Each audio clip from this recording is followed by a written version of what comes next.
박해 가운데 맺어지는 열매라는 제목으로 하나님 말씀 함께 나누겠습니다. 여러분, 고난을 좋아하는 사람은 이 땅에 아무도 없을 것입니다. 저도 고난을 별로 좋아하지 않습니다. 꽃길만 걷고 싶을 것입니다. 그렇죠? 그러나 우리가 살아가는 동안에는 원치 않은 고난이 올 수도 있고 또 가끔씩 꽃길도 있습니다. 그런데 고난을 일컬어서 사람들은 이렇게 말합니다. 변장하고 찾아오는 하나님의 축복이다라고 얘기를 합니다. 다시 말하면 겉으로는 고난같이 보이지만 사실은 축복을 안고 오는 변장된 축복이라고 하는 것입니다. 그런데 우리가 배를 타고 갈 때 바람을 이어가는 돛배를 볼 때 돛을 바로 올리면 배는 바람을 타고 안전하게 빨리 항해할 수 있습니다. 하지만 돛의 방향을 잘못 잡으면 바람이 배를 엉뚱한 방향으로 틀고 가버립니다. 그러므로 고난이 축복이고 유익이라는 건 알고 있지만 고난에 대한 우리의 자세를 잘못 잡으면 그 고난을 통해서 엄청 불행할 수밖에 없다는 사실을 볼 수도 있는 겁니다. 그러나 고난을 통해서 우리가 성경적으로 바른 자세를 갖고 있으면 그 고난은 반드시 우리에게 유익이 될 것이고 감사가 될 것이고 축복이 될 줄로 믿으시기를 바랍니다. 그러므로 고난은 크고 작음의 문제가 있는 것이 아니라 고난에 대한 우리의 태도가 믿음의 태도이냐 불신앙의 태도냐라는 것이 중요하다고 하는 것입니다. 그럼 우리는 고난이 크고 작은 것에 연연할 것이 아니라 고난에 대한 나의 자세를 좀 점검해보는 시간을 가지시기를 바랍니다. 우리는 흔히들 고난을 당했다라는 표현을 씁니다. 왜 그러죠? 고난은 갑자기 오기 때문에 그렇습니다. 미리서 자꾸 간다 이렇게 전하고 가는 것이 아니라 갑자기 탁 오는 겁니다. 그래서 대개 고난당한 사람은 말이 내가 이럴 줄을 몰랐다는 말을 많이 합니다. 나한테 이런 일이 있을 줄을 이렇게 많이 하고 고난은 예고 없이 갑자기 오기 때문에 그렇습니다. 그러므로 언제나 우리 그리스도인들은 비바람이 올지라도 태풍이 올지라도 바른 자세를 갖고 있으면 언제나 그것들이 나에게 큰 복이 되고 유익이 된다는 사실을 믿으시기를 바랍니다. 그러므로 지금 고난을 당하신 분도 이 설교에 유익이 되겠지만 아직 나는 아무렇지 않는데 청년들 무슨 아무렇지도 않지 그러나 들어두시면 몸에 좋을 때가 올 줄로 믿습니다. 아멘. 오늘 본문은 이런 내용입니다. 예루살렘 교회가 한참 부흥돼서 3,000명이 회심하고 돌아오고 5,000명이 회심하고 돌아오고 곳곳에 목장 모임에 세워져서 정말 은혜스러운 시간도 갖고 기적도 많이 나타나고 너무너무 좋은 거죠. 한 번도 겪어보지 못한 그런 하늘의 기쁨과 맛을 보고 살고 있을 때였습니다. 그래서 성령이 불이 떨어져서 복음을 전하게 되었고 또 숫자가 많아져서 서로 복잡해지니까 신실한 성령 충만하고 지혜 충만한 7명의 안수자를 세워가지고 임직을 시키고 일을 맡기고 그랬어요.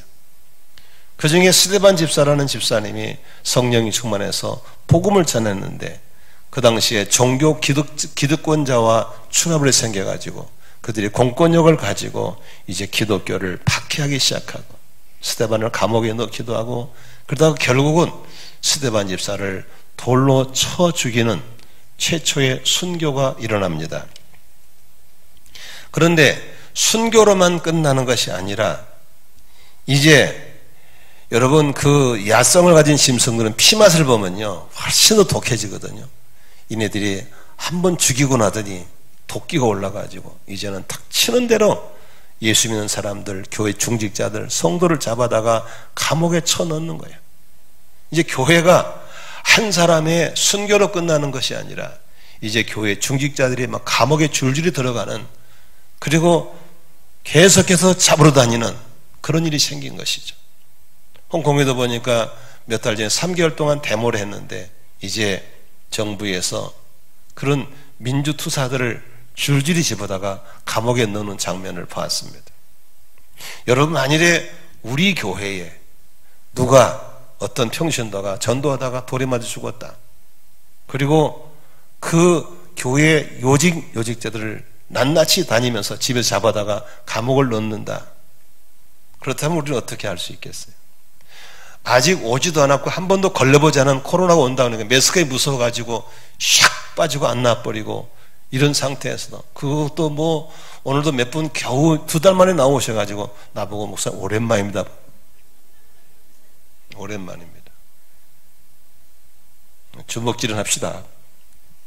주먹질로 끝냈어요, 인사. 아무튼 이번에도 한국교회가 그런 코로나 때문에 대형 교회가 몇만 명씩 모이는 교회가 문 닫아버리고, 그러나 실제로 순교가 당하고 뭐 감옥에 넣는다면 말할 것도 없죠. 이렇게 고난이 왔어요. 그런데 그 고난을 볼 때 재미있는 것은 1절에 보니까 스데반이 순교를 당하니까 사울이라는 청년은 어떻게 생각해요? 그걸 마땅하게 여기는 거예요. 저건 죽어야 돼, 돼져야 돼, 돌에 맞아 죽을 놈이야, 이렇게 보는 거죠. 그런데 2절에 보니까 같이 읽어볼까요? 경건한 사람들이 스데반을 장사하고 그를 생각하면서 몹시 통곡했다.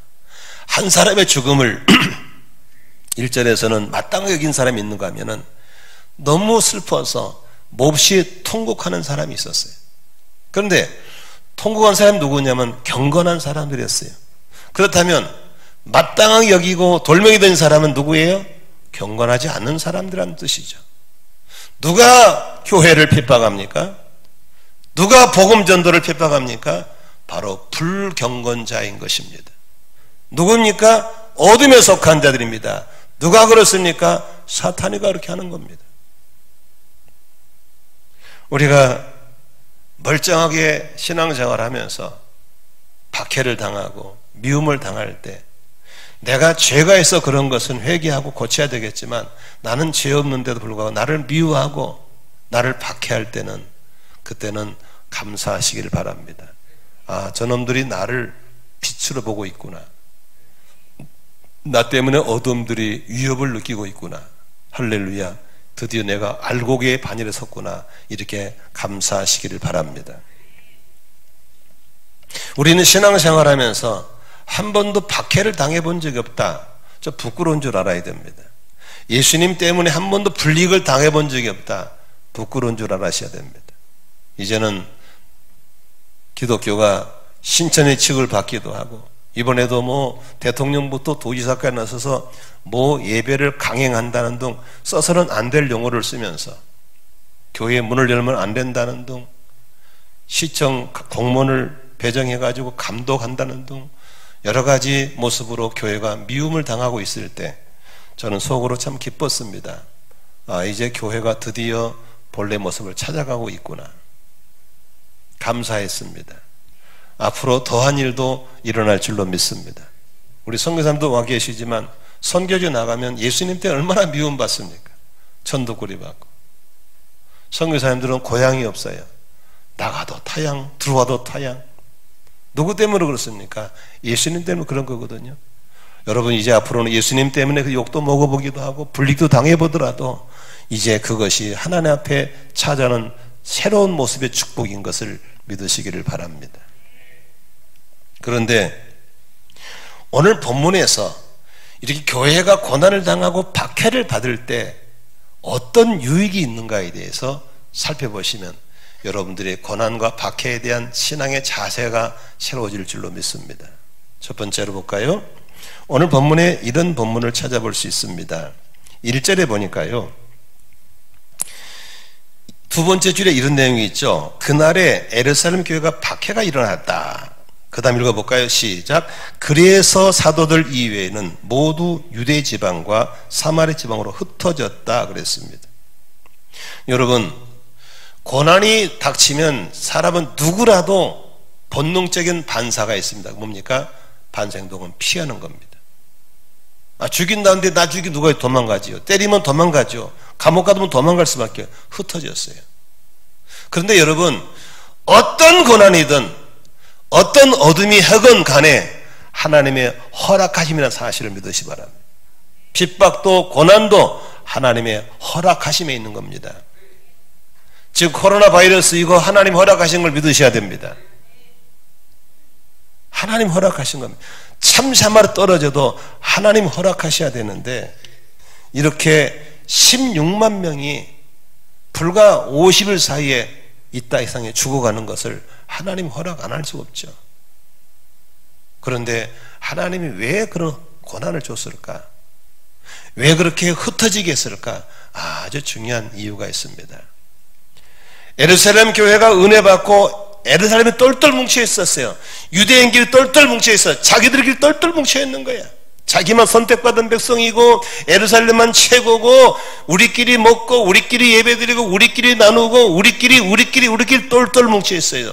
그러다 보니까 숫자가 많아졌어요. 부흥이 됐어요. 힘이 생겼어요. 그래서 저들끼리 분쟁이 생기니까 또 직분자만 조직도 만들었어요. 그러나 주님은 거기에 만족하는 게 아니야. 너끼리 잘한 게 아니야. 나가야 돼. 흩어져야 돼. 성령 받았으면 너희가 권능을 받게 될 것이고 예루살렘을 중심으로 유다와 사마리아와 땅끝까지가 증인이 돼야 되는데 그들은 흩어질 생각 안 하고 있었어요. 하나님이 그들을 치신 거예요. 치시니까 그들은 반사 본능으로 흩어져 나가는 거예요. 사마리아 지방으로 유대 지방으로 흩어져 나간 거예요. 아멘. 여러분, 물이라고 하는 것은 아무리 좋은 물도 한쪽에 딱 고여 있으면 썩어서 나도 못 먹고 너도 못 먹습니다. 그러나 물이 흐르게 되면 물은 살아나게 되고 육각형이 되고 나도 살고 너도 사는 물이 될 줄로 믿습니다.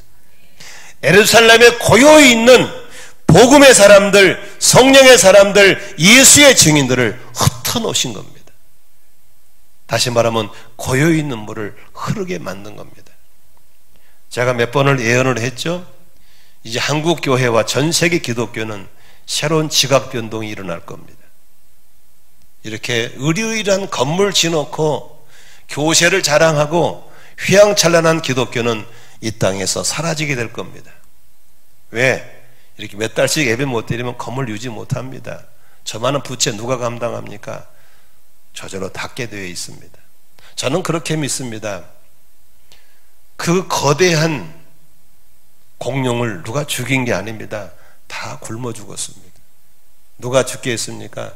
하나님이 죽게 하는 겁니다.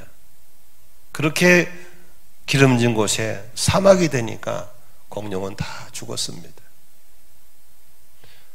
우리 기독교가 예배당 건물 지어놓고 그 안에 자기들끼리 커피 마시고 넓은 파킹장에서 인생을 즐기고 있을 때 하나님은 답답하셨을 겁니다. 나는 여러분들이 이 말씀을 들으면서 내가 지금 고여있는 신앙인지 흘러가고 있는 신앙인지를 점검하셔서 이번 고난이 고여있는 신앙이 흘러가는 신앙으로 변화되기를 주의 이름으로 축원합니다. 나는 여러분들이 우리에게 계속 멈춰있는 거 좋아하지 않습니다. 사고치고 다른 길로 옮기는 건 정말 안 되지만 정말 사명받아서 다른 교회로 가신다면 나는 보내드리고 싶습니다. 사명받아서 훌륭한 목자 목녀가 열매를 많이 맺어서 나도 이런 목장 한번 그러면 다른 교회 목장 한번 해보시라고. 요새는 실버 선교사라 해가지고 60세 은퇴하시고 50대 후반에 은퇴하시고 선교사 나가시면 참 많습니다. 왜 자꾸 모여서 건물 안에서만 우리끼리만 잘하고 밖에 나가면 아무것도 못하는 이런 삶이 돼서는 안 될 줄로 믿습니다. 건물 안에서도 잘해야 되지만 밖에 나가서도 우리가 복음을 흘려보내고 사랑을 흘려보내고 하나님의 사람으로 성도로서의 삶을 살아내야 될 줄로 믿습니다. 이것이 바로 고난이 준 첫 번째 유익이었습니다. 두 번째, 그들은 나가서 뭘 했나요?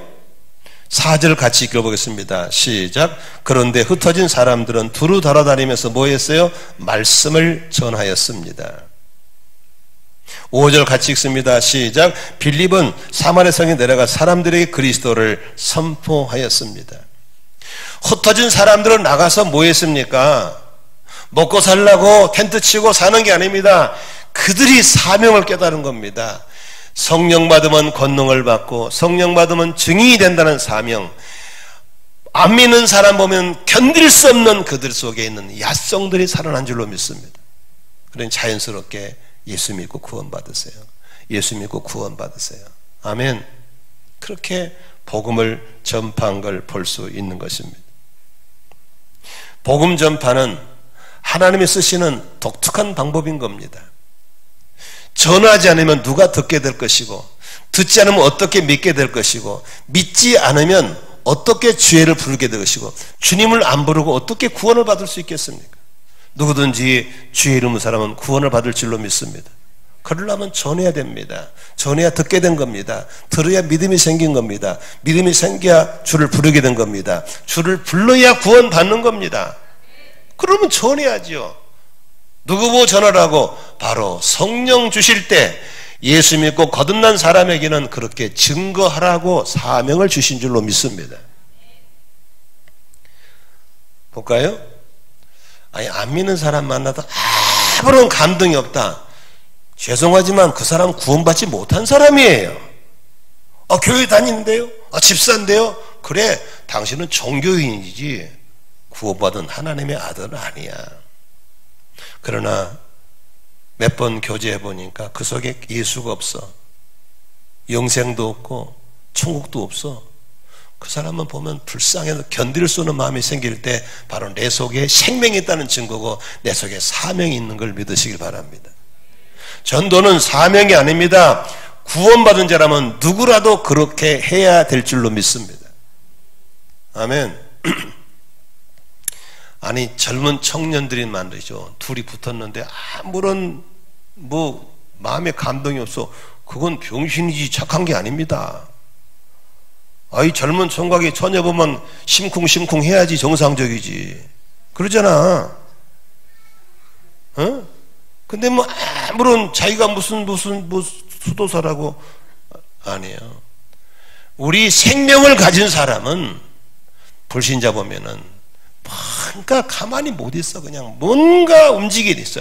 이 사명이 모여 있으면 안 된다 이게. 하나님의 친히 흩어져서 뭐 한다고? 전도하는 거예요. 아멘. 저희 전도팀은 코로나가 있건 없건 간에 화요일날 목요일날 모이고 있습니다. 근데 문제는 신천지 이것들 때문에 이제 전도가 안 돼요. 우리를 신천지 취급하니까. 옛날에는 이거 들고 가서 1단계 2단계 했었는데 이것도 못해요. 그리고 딱 접근하면 마스크 썼으니까 우리를 뭘로 이상하게 봐. 그래서 요새는 굉장히 전략을 연구하고 있어요. 그래서 화요일 날은 산에 가서 산기도 하자. 목요일 날은 일단은 좀 아는 사람은 찾아다니자. 저는 이제 주로 자전거를 타니까 자전거방에 자주 가요. 일단 자전거 때문에 저를 의심하지 않으니까. 그러면 이제 자전거 바람도 넣어주고 이렇게 대화도 하다가 이렇게 가르쳐주면서 약간 말을 걸어가지고 하는 거예요. 어떻게든지 그냥 전하지 않고는 견딜 수 없는 것이 바로 구원받은 자의 본능인 걸 믿으시기 바랍니다. 나는 우리 성도들에게 이런 저와 같은 그렇게 영혼에 대한 야성들이 뜨거워지기를 주의 이름으로 축원합니다. 직장 동료가 지옥 가건 말건, 내 자식이 지옥 가건 말건, 내 부모 형제가 지옥 가건 말건, 나만 구원받으면 돼. 아니야, 당신 구원 못 받은 사람이야. 나는 확실하면 구원 못 받은 사람이야. 생명은 생명을 낳게 되어 있습니다. 건강한 젊은이들은 이성을 보면 가슴에 싱쿵싱쿵 있어야 되는 거예요. 그게 정상적인 거예요. 나는 여러분들에게 이런 영혼을 향한 꿈틀거리는 생명력이 있기를 주의 이름으로 축원합니다. 아멘이시죠? 그래서 이렇게 환난을 통해 흩어졌고 흩어져서 거기서 전도하는 거예요. 거기서 할렐루야. 보세요. 예루살렘에 불이 막 타고 있어. 하나님이 아무리 봐도 이 불이 저기 타고 있으니까 불을 갖다 팍 쳤어. 불을 빵 치니까 불이 팍 튀었어. 근데 어떤 불은 튀다 꺼져버렸어. 근데 불씨가 뛰어갔더니 그 불대이 떨어진 곳에서 작은 불이 또 불을 일으키고 사마리 불이 나고 유대지에 불이 나고 곳곳에 막 불씨가 일어난 줄로 믿습니다. 아멘. 그러니까 고난을 통해서 그렇게 되는 거예요. 제가 신학대학에서 강의할 때 대구에서 올라온 어떤 신대원생이 하나 있었어요. 그래서 내가 상담하다 보니까 42살 먹었는데 약사래요. 중대 약대 나왔다더라고. 그래서 아니 약사님이 약 팔지 뭐 하려고 이렇게 왔냐고, 좋은 직업 놔두고 그랬더니 아유 제가 진짜 약 사고 살면 좋지요. 우리 집안에 장로, 권사, 집사들 쫙 있고 약장도 잘 팔리고 살만한데 이 전도를 하고 싶어서 못 견디겠다는 거야. 응? 전도를 하고 싶어. 약 팔면 전도하면 되지. 그걸로 기가 안 찬다는 거예요. 그래서 왔다는 거예요. 이게 뜨거워서 왔다는 거예요. 여러분, 그렇게 하나님이 불을 치실 때 그 불덩이 튀면 거기에 또 불이 붙은 걸 믿으시기를 바랍니다. 나는 이번 기회에 이 재난을 통해서 사람이 흩어져서라도 그곳에 또 다른 교회가 세워지고 또 다른 목장이 세워지고 그렇게 되기를 주의 이름으로 축원합니다. 여러분의 일터가 복음 현장이 되기를 바라고 여러분의 가족들이 여러분 목장 모임이 복음으로 활성화될 줄로 믿습니다. 언제나 경제가 어려우면 사람 모이게 돼 있어요. 경제가 어려지면 앞으로 우리는 더 잘 모이게 되고 더 기도하게 되고 또 단단한 사람이 나올 줄로 믿습니다. 아멘이시죠?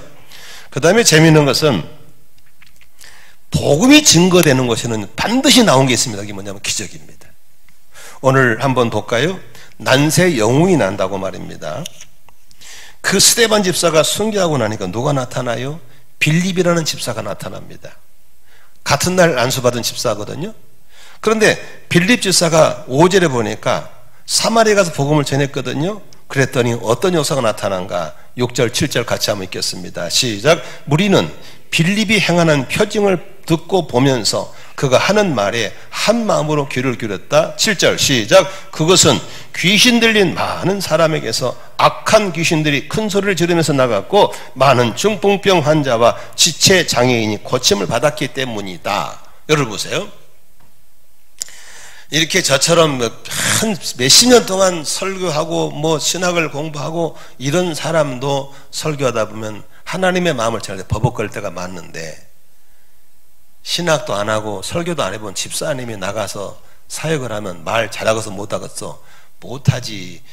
알아듣고 돌아오고서 안 돌아오고서 이렇게 40년을 설교해도 아멘도 잘 안 하는데 집사가 설교하면 아멘 하겠어? 안 하지. 저 사람 뭔 소리요 그러지. 그래서 하나님이 영혼 구원할 때는 항상 기사와 이적으로 도와주는 거예요. 그냥 뻔때기로 그들의 이성을 흐트러버릴 수밖에 없는 기적을 일으켜버린 거예요. 그러니까 한마디 해도 기적이 따라붙으니까 그들이 마음을 쫙쫙 여는 거예요. 그래서 기적은요 기도 많이 한다고 오는 게 아니에요. 부흥한다고 오는 게 아니에요. 전도하면 기적은 나타날 줄로 믿습니다. 이 영혼 건져야 되는 이 인간이 못 알아더니 하나님이 보여주는 거야. 이거라고. 그러니까 사람들이 오늘 보세요. 6절에 빌립이 행하는 표징을 듣고 보면서 입으로 전한 거 듣고 기적을 보면서 할렐루야. 하나님이 그렇게 하는 거예요. 그러므로 여러분 선교지 가면 기적이 많이 나타납니다. 특히 저는 이제 영어를 할 줄 모르니까 한국말 저는 2개 영어는 잘해. 영어하고 방언은 끝내줘요. 영어를 잘 못해요. 그러니까 이제 선교지 가면 영어를 한다. 근데 이제 어떨 때는 또 영어를 못하는 원주민 만나면 나는 한국말로 선교사는 영어로 그러면 그 친구는 또 그 영어를 받아가지고 그 현절 그러니까 인도 같은 데 가면요 4단계를 해야 들어. 한국말, 영어, 인도어, 현지어. 그러니까 저는 설교는 가만히 있어. 그럼 어쩌고 한참 있다가 끄떡끄떡 어쩌고 한참 끄떡끄떡 이러니 시간만 가지 진짜 힘들어요. 근데 놀라운 것은요 기적이 나타나.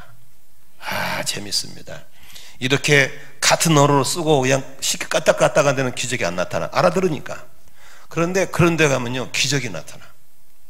한 번은 제가 이시영 지사 데리고 필리핀 팔라완이라는 곳이 있어요. 팔라완에 저 남쪽에 가면 인도네시아가 붙은 데 있어요. 거기는 엄청 모슬림이 심한 섬 사람들이 우리가 오면 집회를 참석해요.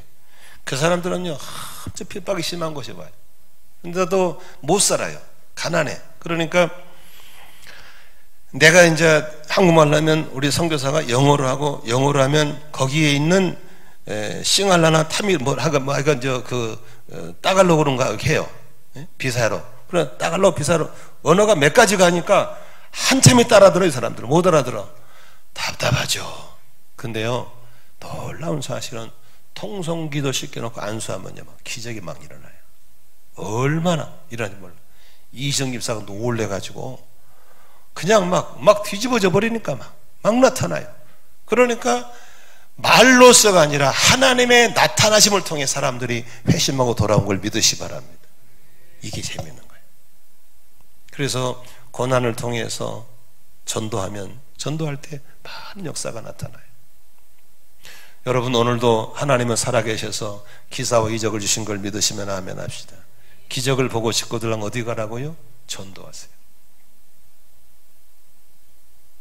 요즘은 목사님들이 밀려가지고 막 서로 들어가려고 그러고 그러죠. 목사가 또 노는 목사가 많잖아요. 근데 우리 한국 초창기 때는요, 목사 숫자는 적고 교회 숫자가 훨씬 많았어요. 그래가지고 한 목사님이 여러 교회를 담당을 해. 그래서 이게 시골 교회는 자전거 타고 다니면서 어느 동네는 9시 예배, 어느 동네 11시 예배 돌아다니. 보통 한 목사 5군데를 다녔대요.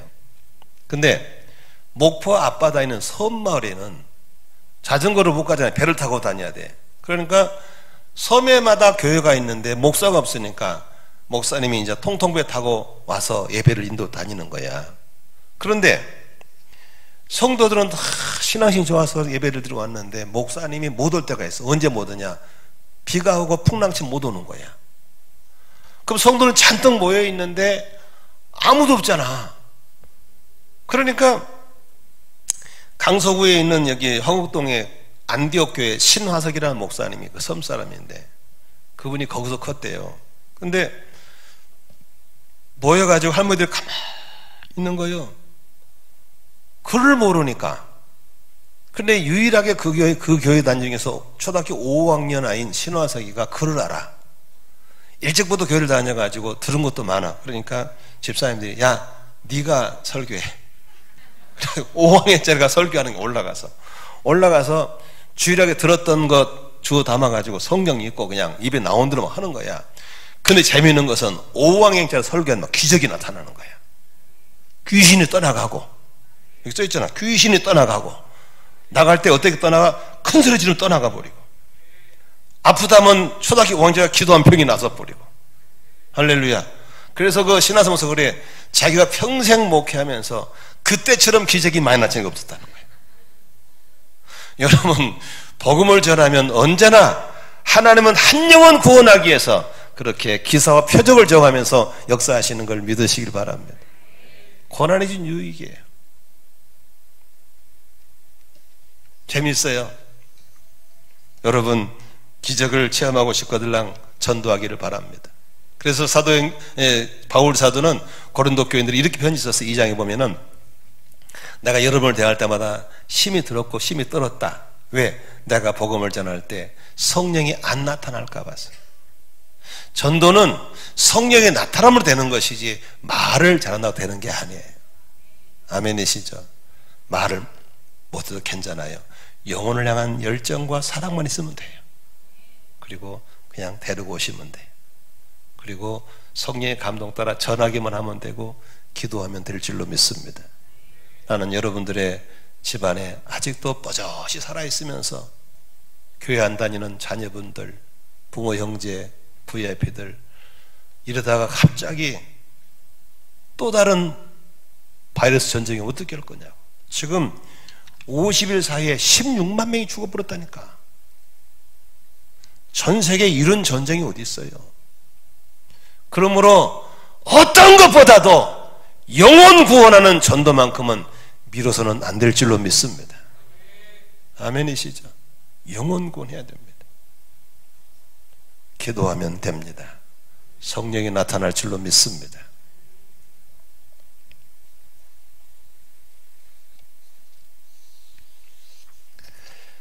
오늘 이렇게 고난은 우리에게 고여있는 물이 흐르게 만들고 잃어버린 사명을 찾게 만들고 영혼 권하게 만들고 각종 기적들을 체험할 수 있도록 해 주었습니다. 그런데 고난은 결국은 어떻게 우리에게 바꿔줍니까? 오늘 8절 보시면 아주 재미있는 구절이 써 있습니다. 같이 읽습니다. 시작. 그래서 그 성에는 큰 기쁨이 넘쳤다. 여러분 보십시오. 여기 성경에 보면은 2절에 성도들이 통곡의 눈물이 고난을 바른 자세로 잘 감당했더니 그 성에 큰 기쁨이 넘치도록 고난이 축복에 대해서 우리에게 찾아오는 걸 믿으시기를 바랍니다. 그러므로 여러분, 환난과 핍박은 누구라도 원하는 건 아니지만 환난과 핍박을 바른 자세로 받아들이기만 한다면 우리에게는 화가 복이 될 것이고, 아무도 못 먹는 썩어서 버려야 될 고여있는 물일지라도 더 이상 썩지 않도록 흘러가게 하고 너도 살고 나도 살게 할 것이고, 이어오른 사명도 되찾게 할 것이고, 영혼권도 이루어질 것이고, 답답한 하나님 마음도 시원케 될 것이고, 믿으시면 아멘 하십시다. 그렇게 될 거예요. 그러므로 자꾸 고난에 대해서 부정적인 말을 하거나 하지 말고 하나님의 뜻이 있을 거야. 아멘. 하나님의 뜻이 있을 거예요. 오늘 아침에도 우리 은사님 목사님한테 전화가 글이 왔어요. 아침에 뭐라고 왔냐면, 기도에 대해서 다시 배워야 된다. 기도는 네가 소원한 걸 구하는 게 기도가 아니다. 하나님의 뜻을 발견하고 그 뜻이 이루어지도록 기도하는 게 예수가 말씀하신 기도다. 너무나 많은 분들이 기도를 틀리게 하고 있다. 답답하다. 너만이라도 기도를 좀 제대로 하면 좋겠다. 아멘이시죠? 여러분, 고난 가운데 하나님의 뜻이 있는 걸 믿으시기 바랍니다. 이 바이러스가 이대로 끝날 것인지 또 다른 올 것인지 모르겠어요. 그러나 많은 전문가들이 예언하고 있습니다. 이제 또 올 거라고. 더 독한 놈이 올 거라고. 77억의 인구는 전쟁으로 죽는 것이 아니라 이제 바이러스 공격으로 죽어간다는 사실입니다. 백신이 개발되면 또 오니까 또 개발해야 되고 또 죽어가야 되고. 그러나 우리는 두려울 거 없습니다.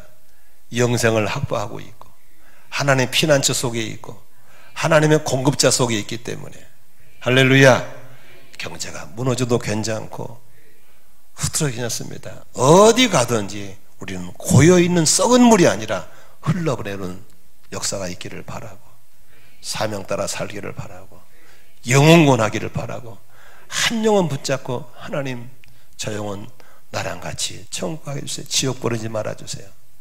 여러분, 그렇게 하시기를 바랍니다. 그렇게 살아갈 때 성령님은 우리를 통해서 다양한 역사들, 새로운 간증들을 주실 줄로 믿으시기 바랍니다. 오늘 말씀을 통해서 몇 가지 정리하고 마치겠습니다. 여러분, 교회가 출발할 때부터 핍박받았습니다. 한 번도 예수님 어서 오세요 없었습니다. 한 대마다 죽이려고 그랬고 모함했습니다. 그것이 기독교의 출발이었고 성장 과정이었습니다.